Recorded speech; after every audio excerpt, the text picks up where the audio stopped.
Alhamdulillah.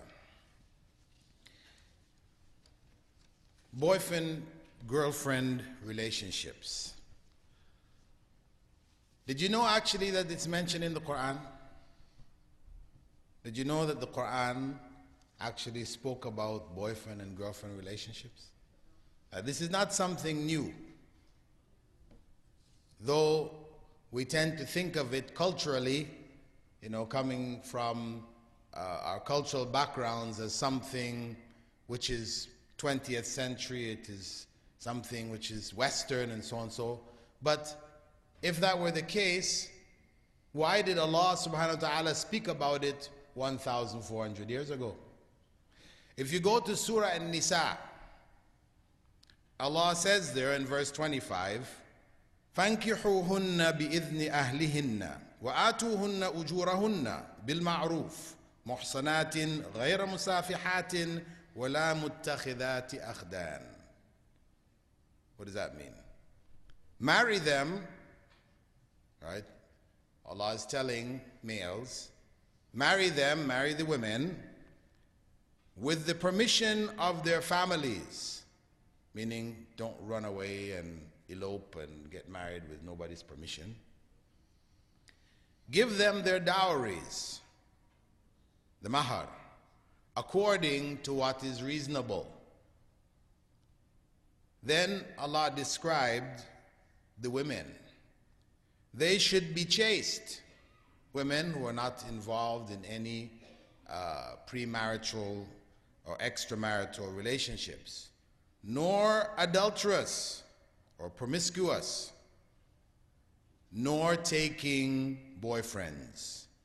Muttakhidati akhdan. That is taking boyfriends. And in Surah Al-Ma'idah, verse 5, we find Allah there also after describing that He has made all the good things, the tayyibat, halal for us, and the food of the people of the book is halal for us, and our food is halal for them. Then He goes on to say, وَالْمُحْصَنَاتُ مِنَ الْمُؤْمِنَاتِ وَالْمُحْصَنَاتُ مِنَ الَّذِينَ أُوتُوا الْكِتَابَ مِنْ قَبْلِكُمْ إِذَا أَتَيْتُمُوهُنَّ أُجُورَهُنَّ مُحْصِنِينَ غَيْرَ مُسَافِحِينَ وَلَا مُتَّخِذِي أَخْدَانٍ.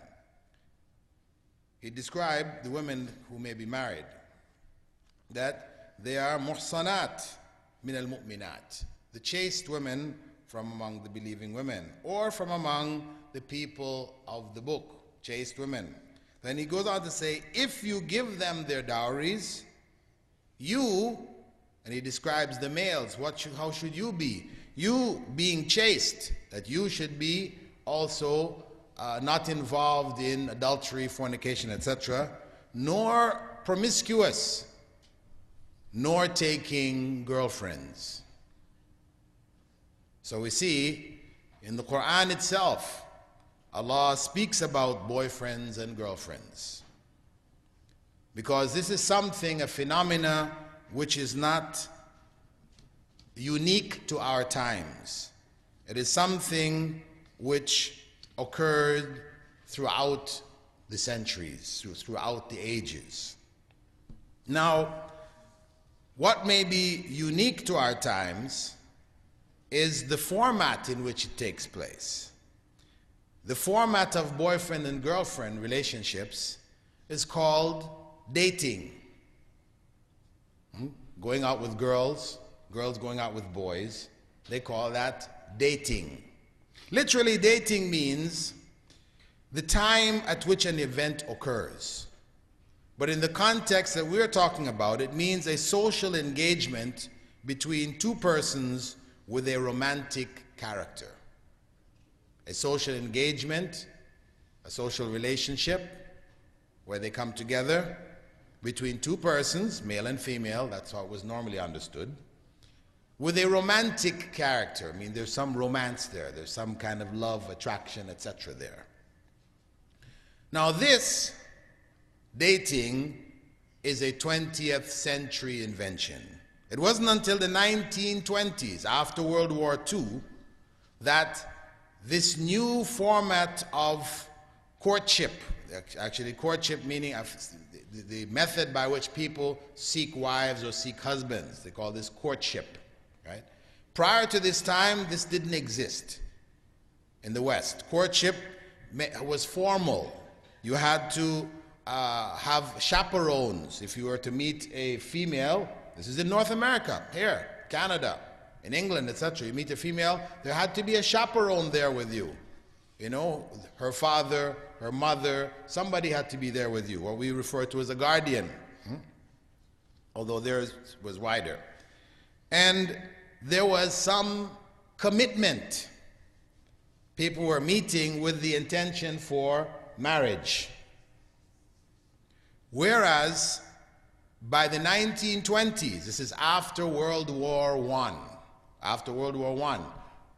women had come out of their homes, gone and worked in the factories, they're out and gaining some independence, etc.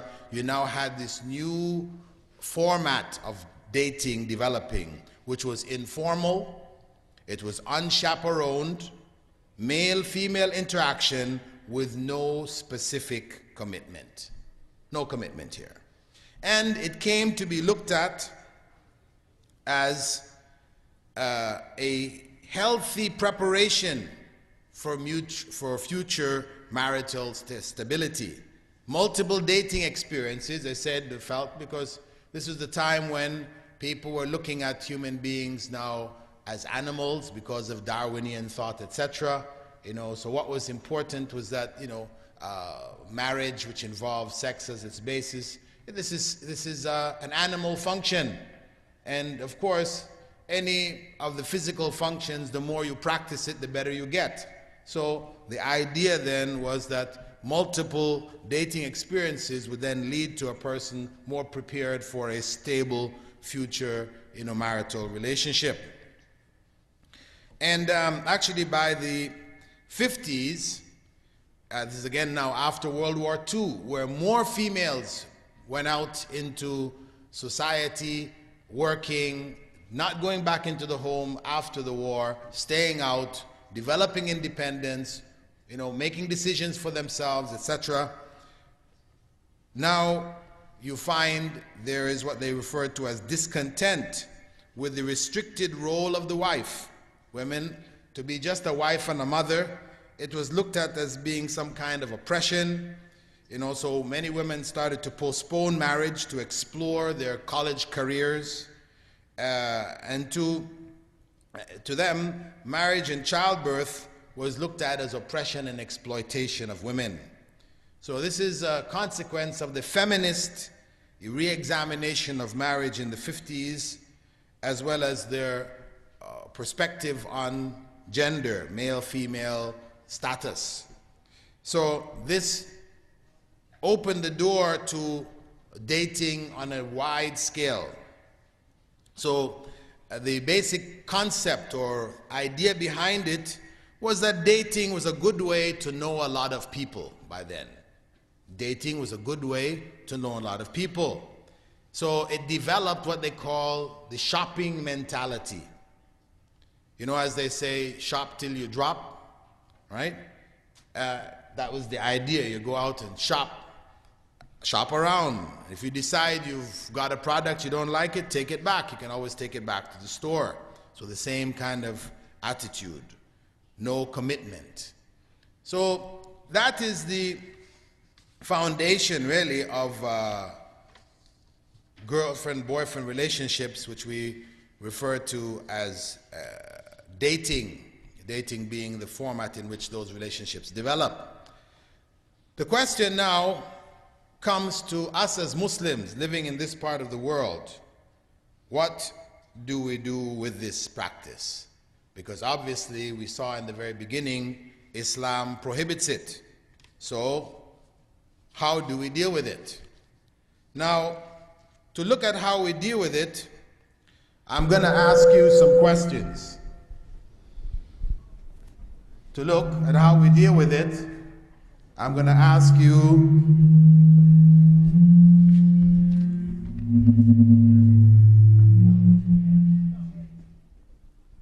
we got it together now?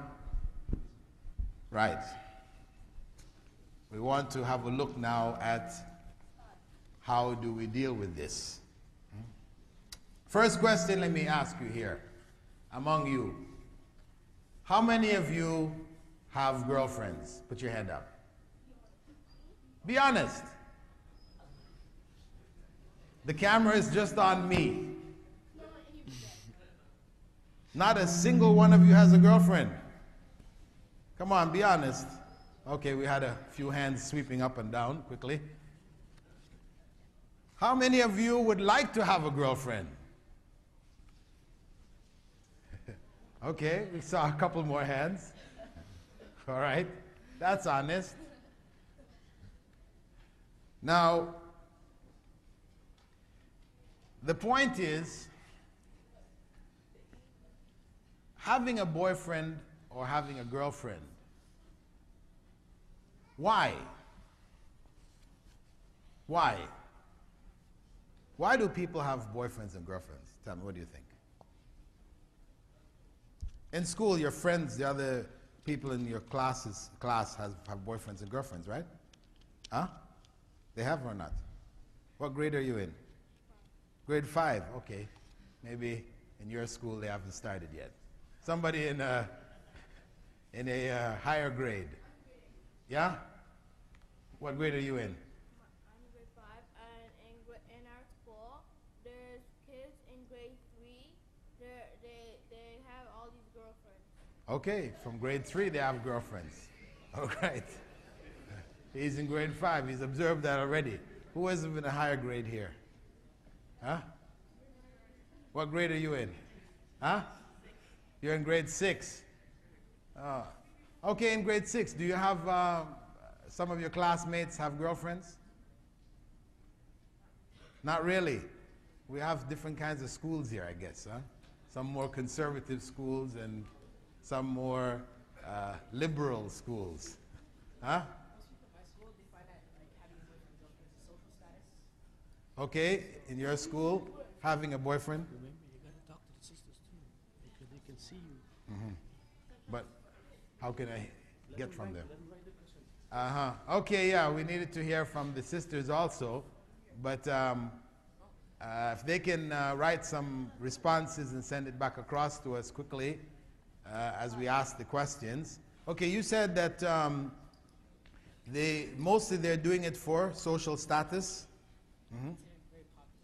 To be popular. You know, to be popular is to have a girlfriend, right? In your school? In my school, if you don't have a girlfriend, you're gay. If you don't have a girlfriend, you're gay. That's another label, right? In other words, it's natural. You know, if you're a real male, you should have a girlfriend, right? Okay. Anybody else? Huh? Did you raise your hand or you're stretching? Yawning. Early morning. What about yourself? Are you in school? Yeah. What grade are you in? Grade 11. Oh man. Everybody in your class must have a girlfriend, right? Pretty much. Okay, I won't ask yourself because you didn't stick your hand up. I don't know whether you're too shy or what. But why do you think people are having girlfriends? Huh? Huh? For desire, hormones. Okay? You're saying basically it's hormones. Hormones means they're desires, physical desires. Hormones are things which are secreted in your body which makes you, have a desire for the female sex. This is for those people, of course, when you're reaching puberty. When you reach puberty, then this change takes place in your body of hormones. And then this is when boys start looking at girls and these kind of things. Okay, hormones. What about yourself? What grade are you in? Grade 11, okay. What's the situation in your class? It's a trend. Everybody has a girlfriend. Huh? What about yourself? I mean, how do you feel? You feel left out? Huh? You don't feel left out? Okay, I want to ask you, is it because you have one or? All right.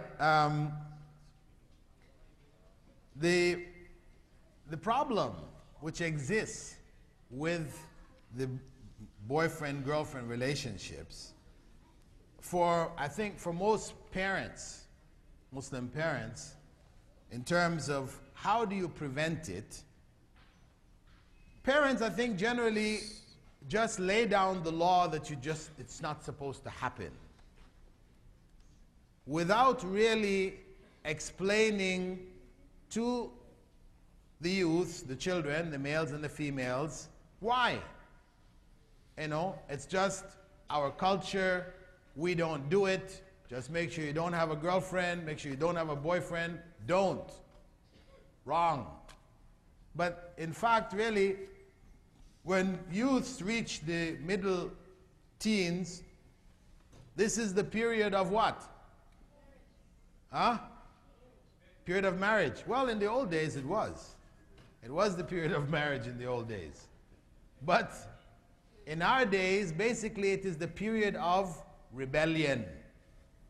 Teens, the period of rebellion, right? What grade are you in? Grade 9. How do you feel? Feel like a rebel? You don't feel like a rebel? You don't feel a desire to rebel against what your parents say? Huh? No? Well, that's good, alhamdulillah. But what about your other classmates? Are they all obeying what their parents say?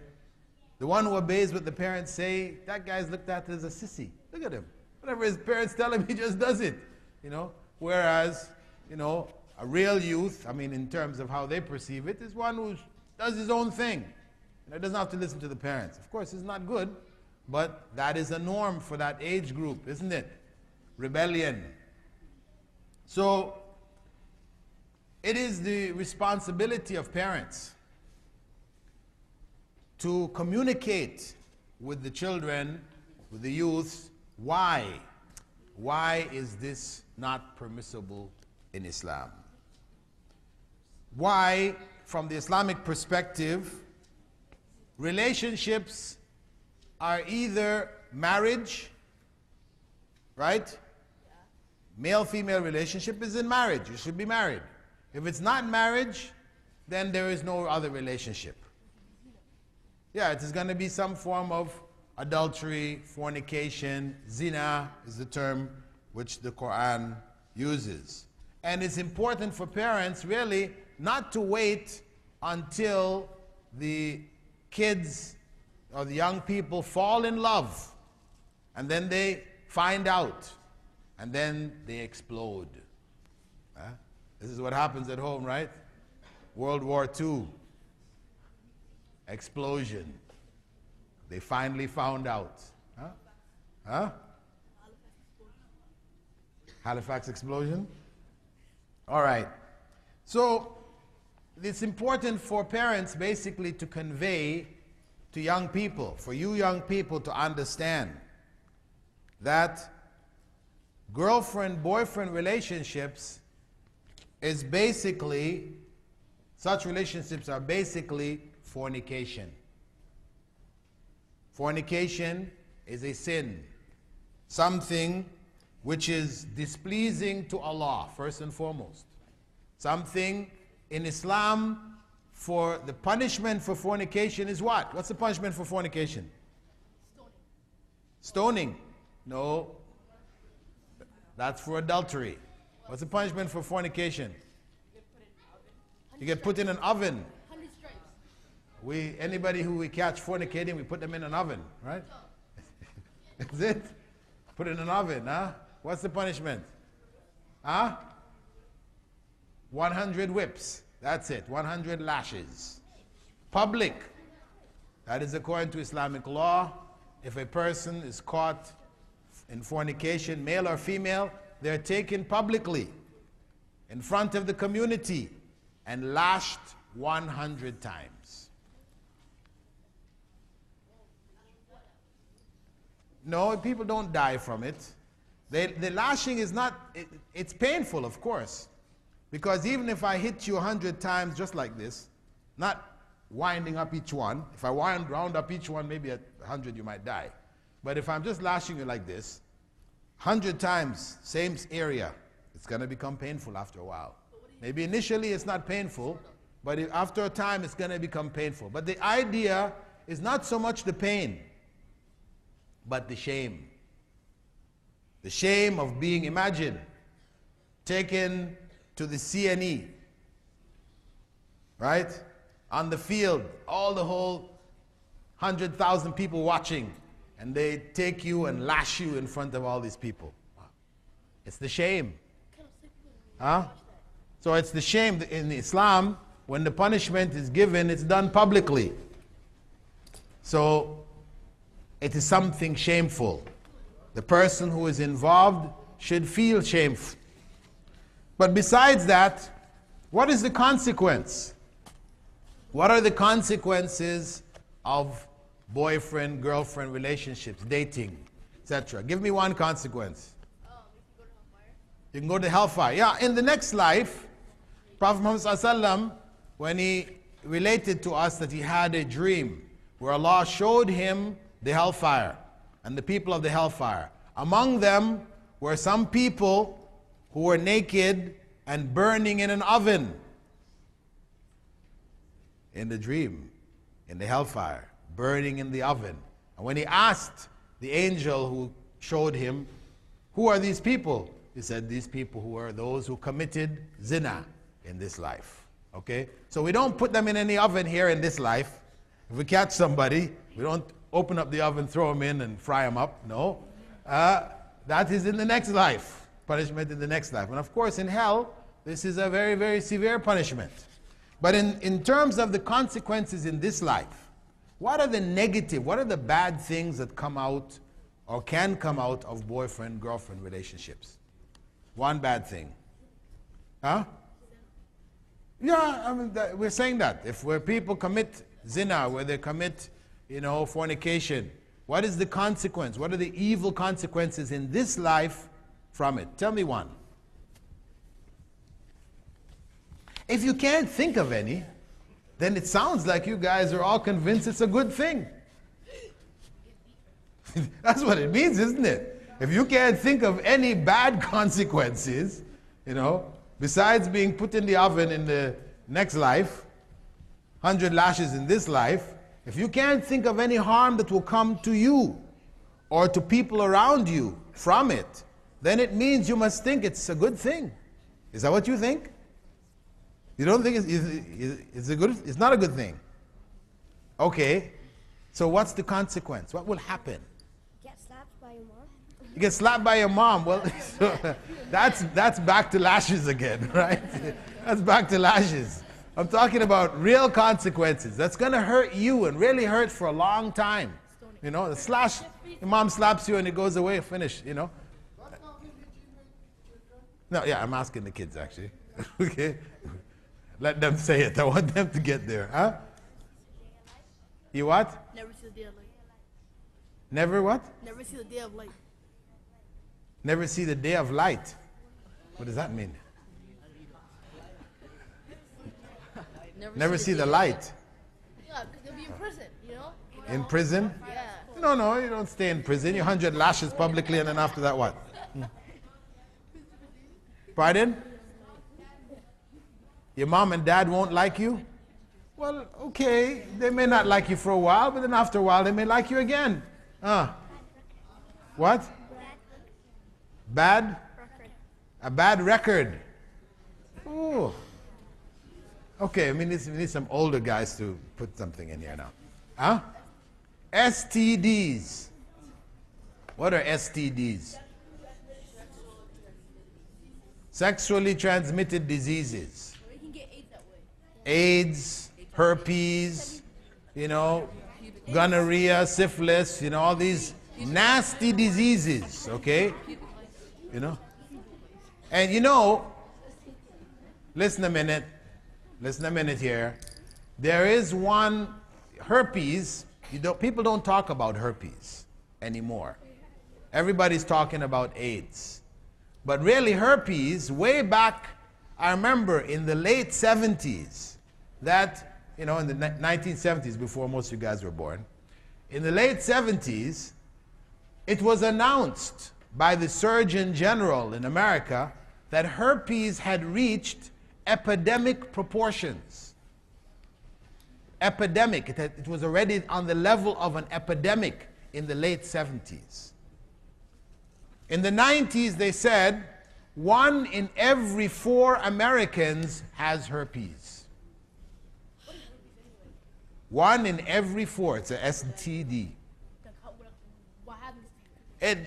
Well, you get bumps and sores and feel nasty and, hot flashes, and your life becomes very uncomfortable. It doesn't kill you, but it makes life very uncomfortable. Like something like gonorrhea and syphilis, these things. It's similar. But 1 in every 4 Americans, 1 in every 5 Brits.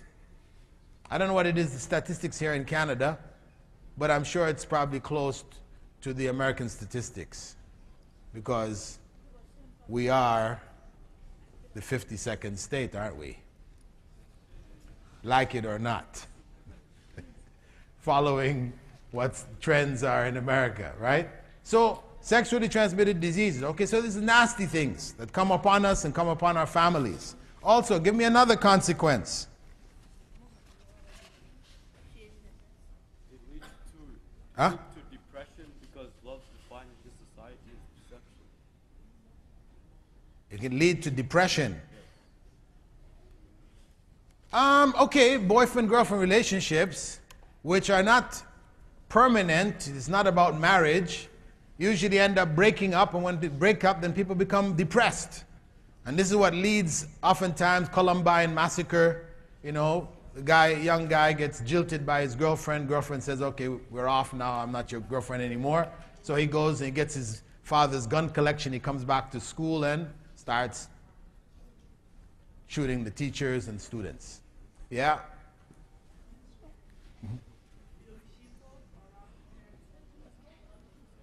Shameful. Well, yes, it's shame on the family.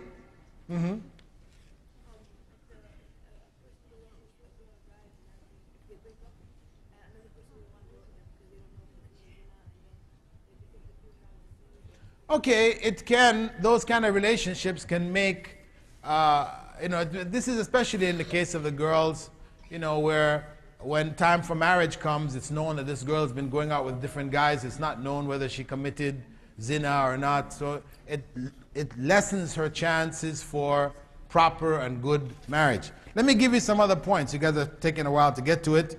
We have illegitimate kids.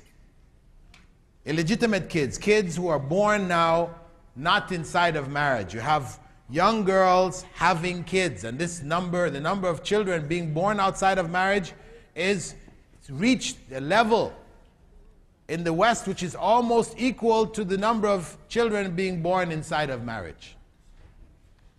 Single parent families, this is what they call it. Broken up families. So children are being born without some of them knowing who their father was, and also what it leads to is abortions.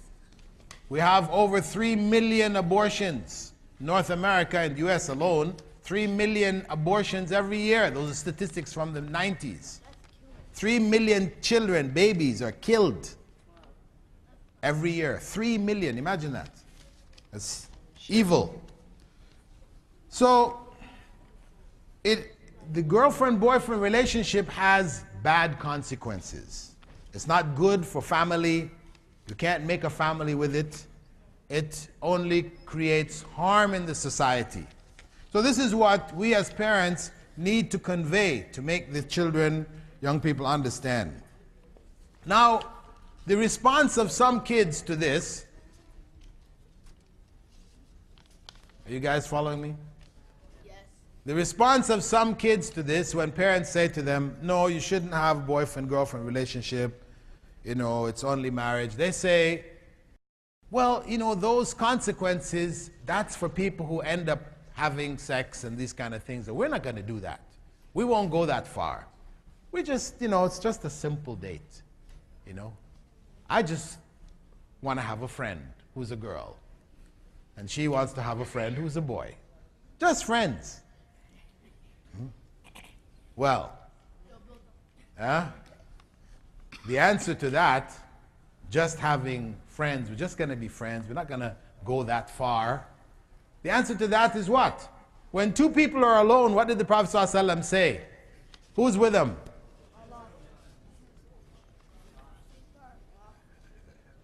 When two people, when a man and woman who could get married, okay, a young man and a young woman, a girl and a boy, when they are not brother and sister, but when they are girlfriend and boyfriend, when they're alone, who's the third that's with them?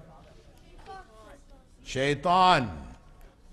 Prophet ﷺ said the third with them is Satan. What does that mean? What does that mean? Yeah, Satan's the devil, but I mean, what does it mean that the devil is with them? What does that mean? Huh?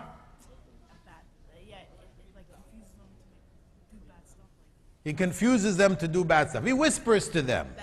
He whispers to them.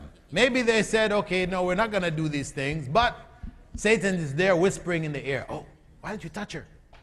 Why don't you put your arms around her? Why don't you put your arms around her, right? Why don't you dance with her? Then next thing you know, you're aware you said you weren't going to be. Right? That's the point. That Satan is with them means that he is going to whisper until they end up doing what they said they weren't going to do.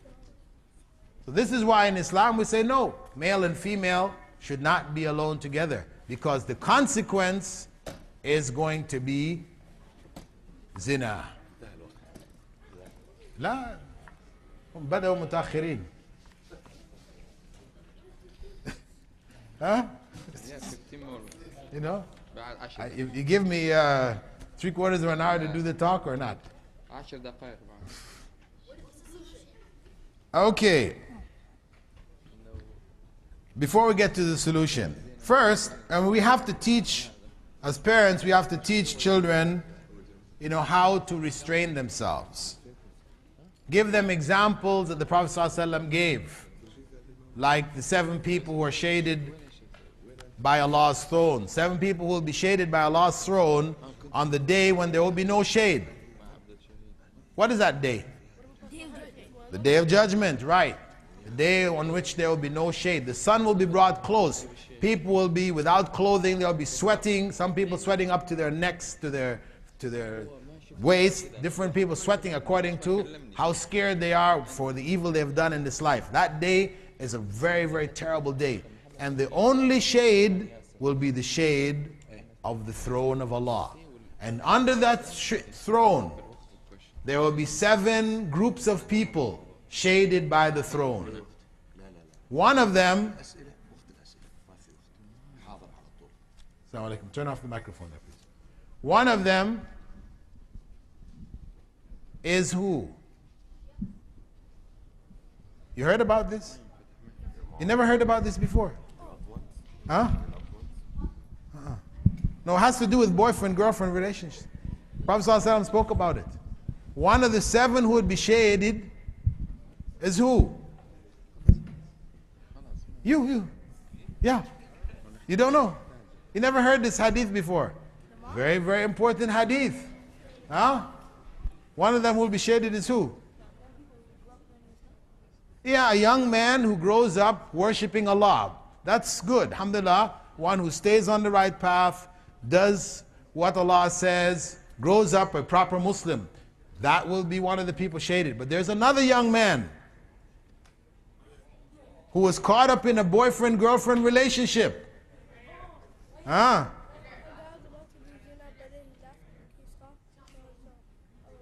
Yes. The young man who is about to commit zina.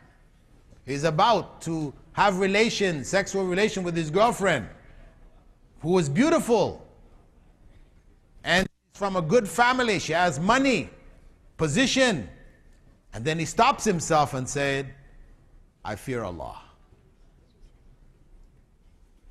That person, even though what he was doing, the fact that he got there, he was in sin.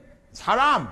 But the fact that he stopped himself, Allah rewards him so much that he puts him under the shade of the throne on the day when there's no shade, except that shade.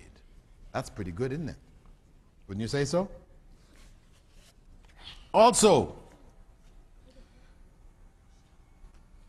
for parents, it is important to train children from an early age not to mix freely with the opposite sex.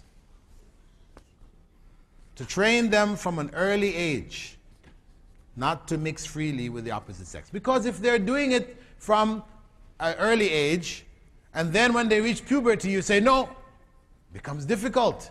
They've become used to playing, entertaining themselves. Male-female relationships are already developing. So we have to introduce an awareness from an early age. Also, it means encouraging them not to look at the opposite sex. Not to, of course, you have to walk in the street, so it doesn't mean you'll never see anybody from the opposite sex, but not to stare. You know what stare means, right? Not to stare. Because looking, well, you're going to see. But when you see, you can either continue to see and stare, or you can look away.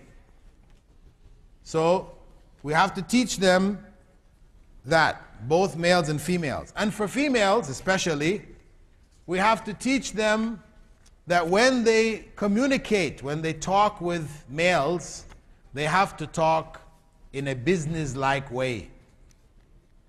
Talking in a business-like way. What does that mean?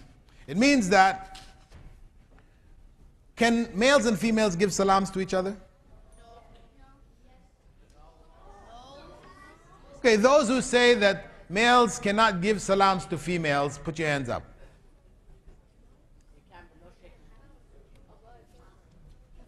Those who say they can, put your hand up. Yes, they can. Males can give salams to females, and females can give salams back to males. Islam does not say no.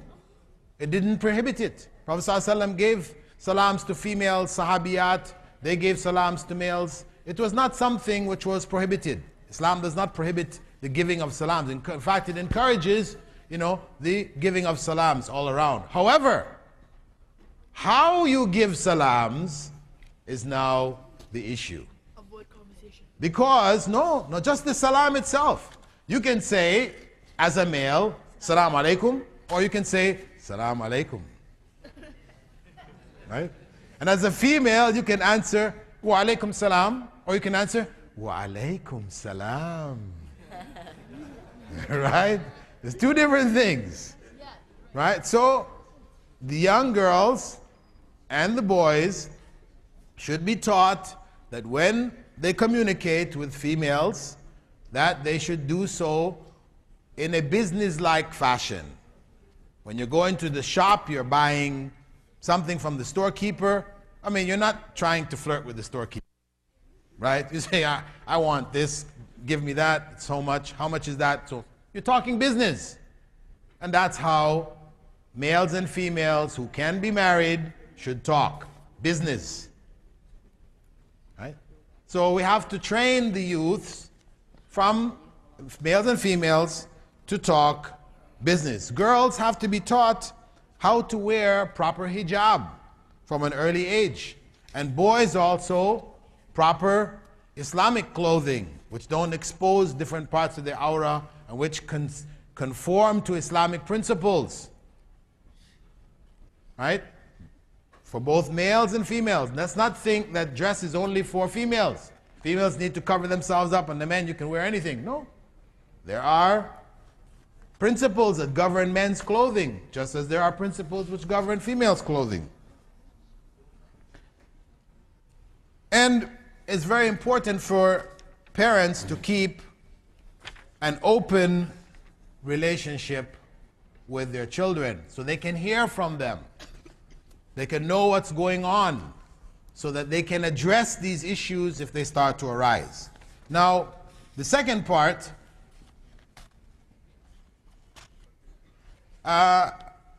concerns how do we deal as parents with such a relationship when you find out that your children are involved. Do you explode? You lock the girl in the room, take her out of school, And some people go to the extent of what? Honor killing. You know what honor killing is?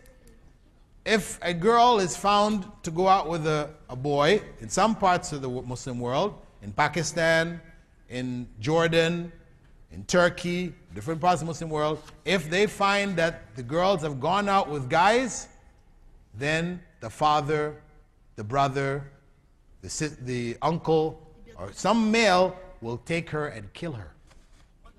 Kill her. They call it honor killing. Unfortunately, it's not from Islam. It's culture. People do it. Many women are killed every year on this same principle they call honor killing. In Germany, just last week, a couple of girls were killed there by their brothers, fathers, because they dishonored the family. So what is our reaction when we find out that our children are involved in some relationship like this? We don't explode. So if we don't explode, then what do we have to do? We have to deal with the situation realistically. Explosion only produces rebellion. If we explode, we scream, whatever, then the kid's going to try to figure out how to run away. Pack their bags when you're sleeping at night and, get out the door and they're gone in the wind. So rather than create a situation of rebellion, it is important to build bridges between yourself and the young people.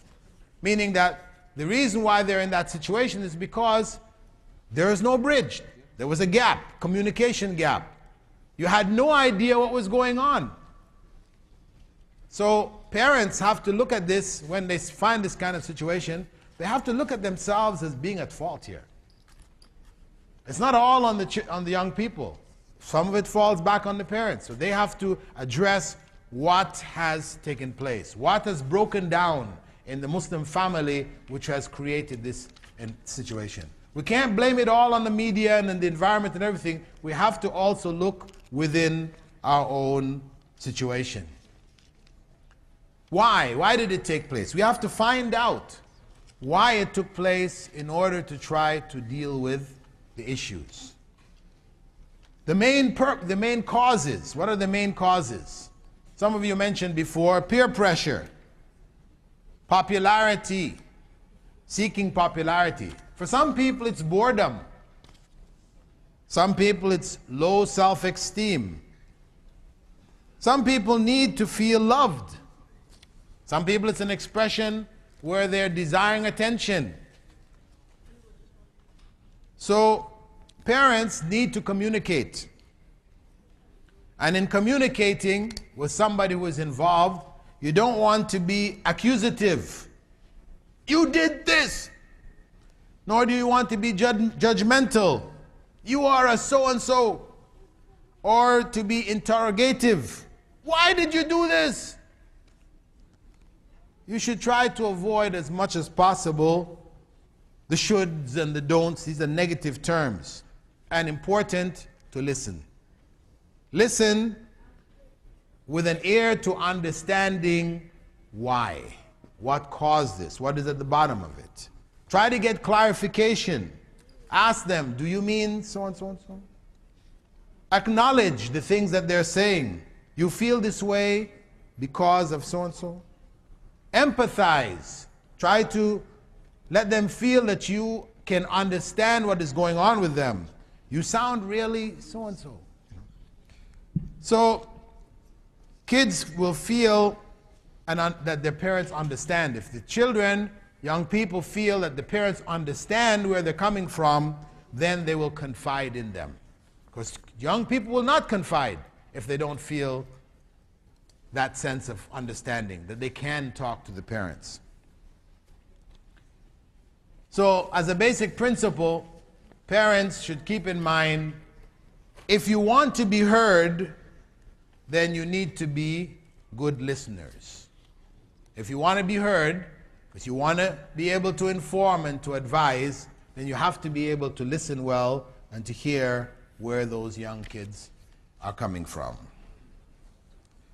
So what is the solution? That's what you asked for. We're going to finish off now with the solutions. What is the solution for all of this? One, We have to understand that for boyfriend-girlfriend relations, the most fundamental factor which leads to it is insecurity. Insecurity. Why insecurity? Insecurity because peer pressure. When a person suffers from peer pressure, where they're pushed into, getting a girlfriend because everybody else has a girlfriend, it means that that young person is not secure. They don't feel secure about themselves. They don't feel self-esteem. They don't feel, I'm a Muslim, this is, it's not for me, it is harmful, so they can be themselves. So they feel insecure, that's why they go along with the group, isn't it? Also, popularity. When people want to be popular, everybody else is, you want to be popular amongst everybody. This is a result of you not feeling secure again with yourself. If being popular means doing haram, what is the use of that popularity? Means you really don't have confidence, self-confidence. If being popular is going to cause you to go and do haram. Also boredom. Boredom. You don't feel comfortable in your circumstances. This is again an element of insecurity which leads also low self-esteem, feel loved, the need for attention. Children get involved in these things, get attention from their. So it means this attention or seeks attention. This is the result of what? Again, feeling insecure. Do my parents really love me? Do they really care about me? So I have to do something to catch their attention. So it means then for parents, the main solution is to give young people the proper love and attention they need. We need to teach them to feel good about themselves and about Islam, about the religion. So they don't feel shy, they don't feel embarrassed, they don't feel a need to want to be like everybody else. And to build self-esteem in dealing with our young people, we have to acknowledge the good things that they do. And sometimes we are overcritical. We criticize everything and we can't speak about any good. But this is very important for them to hear support, praise for the good things they did, their achievements. And also, we have to assign them challenging tasks in life that they can get involved, be productive, that they feel like they're involved in something, they can feel some kind of success in doing things successfully and properly, to keep them away from boredom. And also encourage them to make new friends instead of that peer group that was messing them up, to find new friends. What do you think about that? Huh? What do you think about that? You're having your own private little discussion here. Huh? What did you guys think? We're talking. What are you guys talking about? Huh? Put it on the spot out loud. Huh? Nothing. You're not talking about anything? That's crazy people who don't talk about anything. They just keep talking and they're not talking about anything. That's crazy people. You guys crazy? No. All right, so what are you talking about? Nothing relevant to this. Nothing relevant to this. Well. Isn't this an important topic for you? Yes. Huh? Yes, it is. Well, then we should try to keep relevant. That's the next. You have something to share, then share with us. Okay. No. All right? You don't come. Okay. Anyway. Yeah, wait. So, as we said, among those final solutions, we try to encourage them to make new friends. And for those young people who the major force driving them into this situation is the hormones, for those who have that problem, if it's a hormonal problem, then what's the solution? Parents, what's the solution? We have young kids that have hormonal drives that's making them go towards male-female relationships. What is the solution for that? Huh? Marriage. That is it. Early marriage. That is the solution. Your parents will help you. How are you going to find a girl? Your parents will help you. My son Yusuf, he got married when he was 16. What the? His wife was 18. Yeah. Yeah. You know, because he said, I told my kids, anytime you guys feel that you need to get married, then let me know. You know, we'll try and find you a husband or try and find you a wife, because kids shouldn't feel that, you know, there's no other option but boyfriend and girlfriend. No.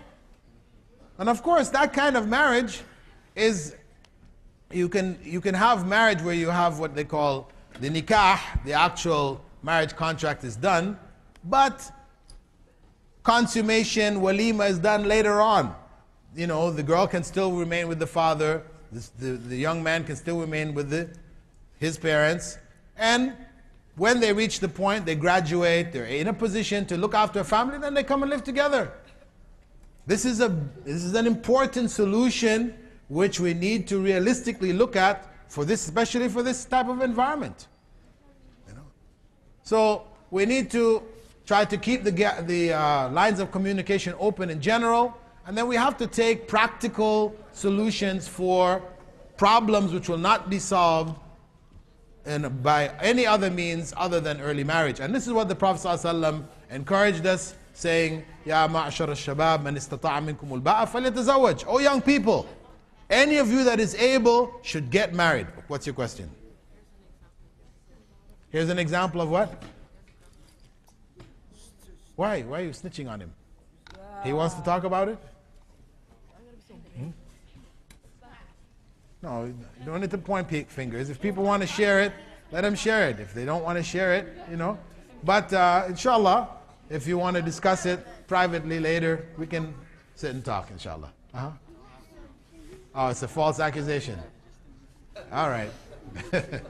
Okay. Anyway, barakallahu fikum. I hope that some of the things we talked about made sense. And a lot more parents needed to be here to understand this issue better, because really a lot of it lies in their hands. Barakallahu fikum. Wassalamu alaikum wa rahmatullahi wa barakatuh.